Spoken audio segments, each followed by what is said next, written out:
My dear Shine family members, good morning. क्षमा करिएगा, मैं जो काम नहीं करता था पहले कभी, वो काम मुझे अब आजकल करना पड़ रहा है। और क्षमा इसलिए नहीं मांगा मैंने कि काम करना पड़ रहा है, बल्कि इसलिए मांगा कि बहुत दिनों के बाद मैं कर रहा हूँ, बहुत लेट मैंने कर दिया। मुझे ये लगा करता था कि कंपनी ने इतने वफादार, इतने लॉयल और इतने जिम्मेदार कर्मठ लोगों को छोड़ा है हिंदुस्तान में, जो मुझसे बात करते हुए तो कहा करते थे, सर आप ही हमारे भगवान हैं, आप ही हमारे देवता हैं, आप हमारे गुरु हैं, और पता नहीं कितनी बातें किया करते थे।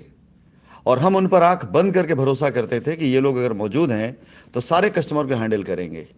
लेकिन आपने ऊपर की दोनों रिकॉर्डिंग में देखा होगा, कस्टमर के साथ की गई बातचीत की रिकॉर्डिंग पहले है, जिसमें बाकायदा दारू इड़ा का प्रोजेक्ट को लेकर के अफवाहें डाली गई।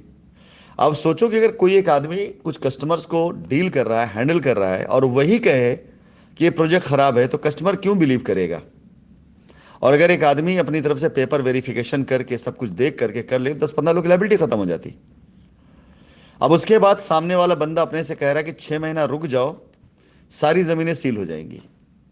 ये कोर्ट हो गए हैं, कचहरी हो गए हैं ये। इसके साथ ही साथ अगला आदमी सामने आपको, खुद जो सबसे आश्चर्यजनक बात है कि वो ये कहता है कि डेवलपमेंट चार्ज में रजिस्ट्रार महोदय को, जेलर साहब को और एमडी साहब को पैसा जाता है।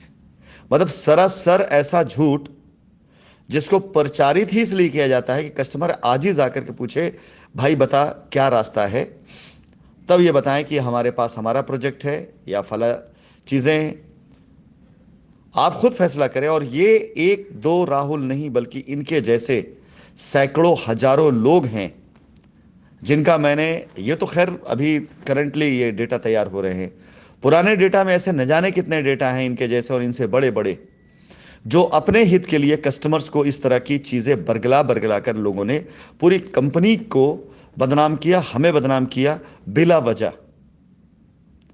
मैं सवाल करता हूं कि कोई भी एक शख्स जो आज की तारीख में यह कहता है कंपनी भाग गई, जो आज की तारीख कहता है कि मैं झूठ बोलता हूं, जो आज की तारीख मुझे गलत साबित करता है, वो शख्स आखिरी दम पे जब मेरे पास से जा रहा था, तब उसने आपसे ये बात क्यों नहीं की जब मुझसे संपर्क में था?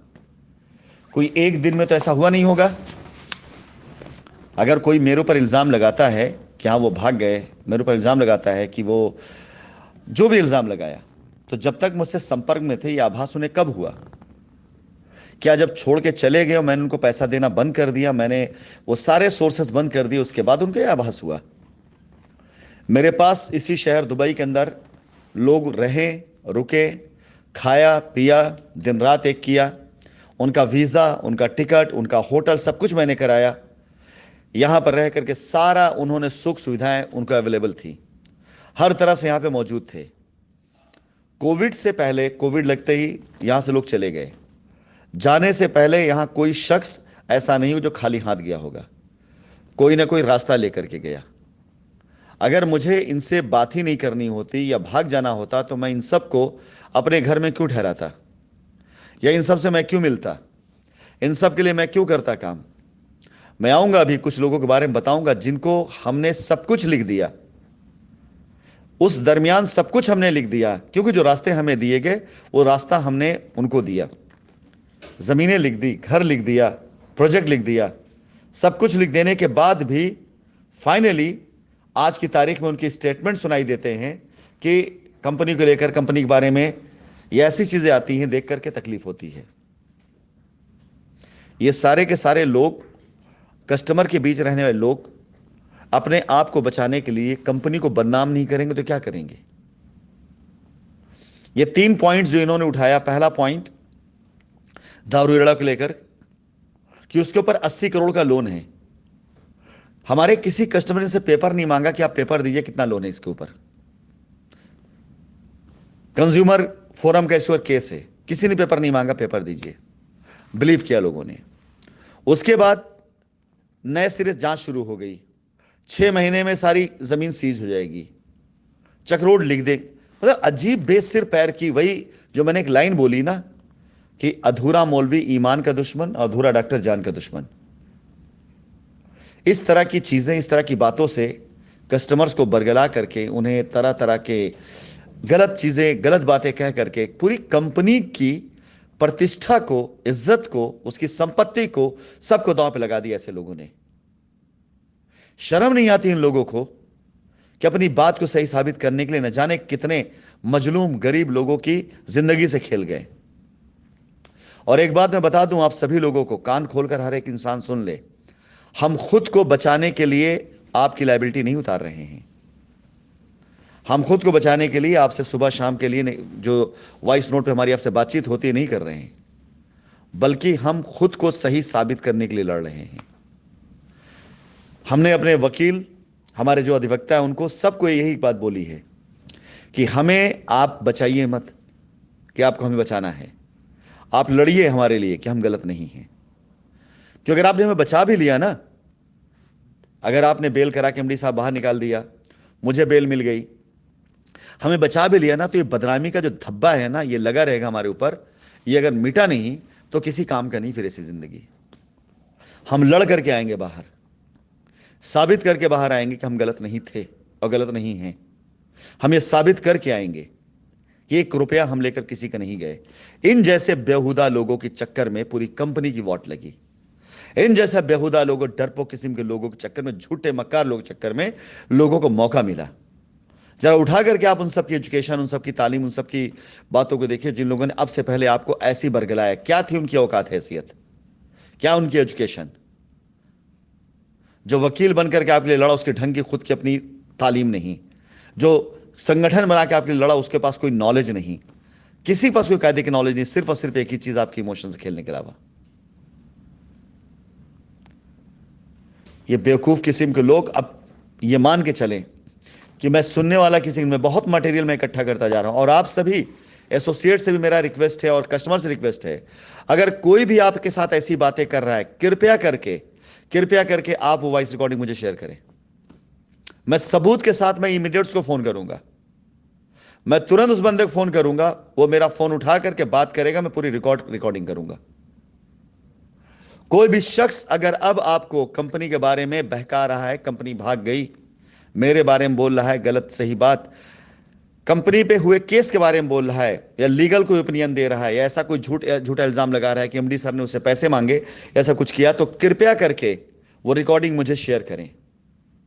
मैं वादा करता हूं कि मैं उसका स्टिंग करवा दूंगा, यहां बैठे बैठे करवा दूंगा, उसके घर में उसकी पत्नी, उसके बच्चों से करवा दूंगा। मैं, मेरे बारे में मशहूर है ये बात कि अगर मैं अपनी पर आ जाऊंगा ना, तो आपके घर वाले आपका स्टिंग करके मुझे भेज देंगे। अब मैं लग रहा हूं इस चीज के ऊपर। मैं आपसे निवेदन करूंगा हाथ जोड़ के, यदि कोई भी व्यक्ति आपसे कंपनी के बारे में कोई भी गलत बात करता है, जो सिरे से गलत हो सकती है, आप उसका फैसला मत करिए, आप एक बार रिकॉर्डिंग मुझे भेज दीजिए। मैं प्रॉमिस करता हूं, अगर रिकॉर्डिंग मुझ तक पहुंच गई, मैंने सुन लिया, तो उस व्यक्ति को पूरा स्टिंग में करवा दूंगा।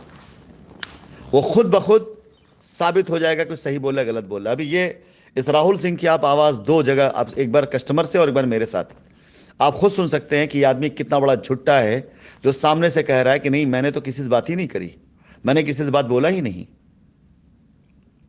ऐसा कोई भी व्यक्ति आपको ऐसी बातें करता है, तो मैं कृपया करके आपको अपनी एक ट्रेनिंग का पार्ट याद दिलाना चाहूंगा। मैं हमेशा एक बात कहा करता था आप लोगों से, मुझको मेरे कैरेक्टर और मेरे नेचर के तरीके से जानिएगा, पब्लिक ओपिनियन से मत पहचानिएगा। क्योंकि राशिद नसीम शख्स नहीं, एक शख्सियत है। मैं ऐसा कोई काम नहीं कर सकता हूं, मर जाऊंगा, सर कटा दूंगा, लेकिन ऐसा कोई काम नहीं कर सकता हूं जहां मेरे हित के चक्कर में मैं दूसरों से झूठ बोलूं, या दूसरों के साथ गलत बयानी करूं, या दूसरों का फायदा उठाऊं। यह काम मैं नहीं कर सकता हूं, कतई नहीं कर सकता हूं। ये मेरा नेचर ही नहीं है, ये मेरा कैरेक्टर ही नहीं है, मेरे अंदर, मेरे खून में ये गंदगी ही नहीं है कि मैं अपनी बात मनवाने के लिए, अपने आप को सही साबित करने के लिए झूठ का सहारा लूं, या कोई ऐसी बात सहारा लूं जिसका कोई भी सिरे से उसका वो ना हो। हां, बहुत सी ऐसी बातें हैं जिन्हें शायद मैं शब्दों से कहूं तो आपको समझ नहीं आएंगी, प्रूफ के तौर पर जब मैं आपको बताऊंगा, और उसमें जब लॉजिकल चीज तब समझ में आएगी। जैसे आज शाम को, आज रात को मैं एक प्रेसिडेंट की पोल खोलने जा रहा हूं, और वो पोल सिर्फ मेरे ये कह देने भर से कि हाँ, हमने इनकी टीम की लायबिलिटी का पूरा हिसाब किताब कर दिया, इससे पूरा नहीं होगा। मैं वो साक्ष्य, वो सबूत दूंगा, जिन साक्ष्य और सबूत के जरिए आप कैलकुलेट करेंगे, वैल्यूएट करेंगे कि हां कंपनी ने गलत नहीं कहा है। वो इंक्वायरी आपको करना पड़ेगा। इतना आप कर सकते हैं तो इंक्वायरी आप करना पड़ेगा कि हां अगर मैं कोई चीज बोलूंगा उसकी तस्दीक आप वहीं पे कर सकते हैं, अपने शहर में कर सकते हैं, पता कर सकते हैं, और नहीं तो मैं सबूतों की बाढ़ लगा दूंगा। क्षमा चाहिए मुझे आप सभी लोगों से कि इन लोगों के चक्कर में आप लोगों से कनेक्ट नहीं हो पाया, लेकिन अब मैं कनेक्ट हो रहा हूं। आपसे निवेदन है, कोई भी व्यक्ति अगर आपसे ऐसे अनाप शनाप फालतू बातें करता है, इतना ध्यान रखिएगा अभी मैं जिंदा हूं। मैं जब तक जिंदा हूं मैं ना गलत सोच सकता हूं आपके लिए, ना गलत कर सकता हूं, ना भाग सकता हूं। फिर से एक बार आपको याद दिला दूं, मैं कानून की लड़ाई अपने आप को बचाने के लिए नहीं लड़ रहा हूं।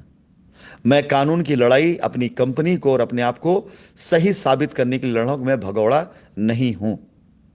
कंपनी आपका पैसा लेकर कहीं नहीं गई है। आपका पैसा ऐसे जैसे लोग उठाए गिरे लोग लेके गए हैं। डेवलपमेंट चार्ज के नाम पर झूठ बोल करके कि रजिस्ट्रार को पैसा जाएगा, जेलर साहब पैसा जाएगा, एमडी साहब पैसा जाएगा, ये क्या करना चाहते हैं? समाज सेवा करना चाह रहे हैं ये हम पर उंगली उठाते हैं, आज समाज सेवा कर रहे हैं आपकी। नंबर मैंने शेयर कर दिया, पूछिए आप इनसे, जवाब मांगिए इनसे कि क्यों क्यों गलत बयानी किया इन्होंने, क्यों दो अलग अलग वॉइस रिकॉर्डिंग में एक ही आदमी की स्टेटमेंट बदले हुए हैं।